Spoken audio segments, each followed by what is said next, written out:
La cronaca di ieri, la storia di oggi, in mezzo a 58 anni di silenzi, racconti a metà, rabbia, dolore e smarrimento, la memoria del Vajont rivive su Antenna 3 in una serata evento trasmessa sabato in diretta dall'antica chiesa di San Cipriano a Roncade a partire dalle 20:30. Per non dimenticare, questo è il titolo dell'iniziativa promossa dai comuni di Roncade, Longarone e San Biagio di Callalta, un appuntamento unico anche per un altro motivo. Questo è un evento che Roncade ha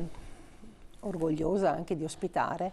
e che per la prima volta viene fatta questa commemorazione 58 anni dopo questa immane tragedia, viene fatta fuori dai luoghi soliti della commemorazione. La serata evento nasce quasi per scommessa durante una partita tra gli ex giocatori di calcio delle squadre di Roncade e San Biagio che nel 1963, anno della tragedia, militavano nello stesso girone del Longarone, una vera e propria partita della memoria in onore dei compagni che persero la vita nel disastro, da qui l'appuntamento in collegamento proprio con Longarone. Ci saranno sì delle testimonianze di alcuni giocatori che avevano partecipato, ci sarà anche l'arbitro che a quel tempo arbitrava quella partita,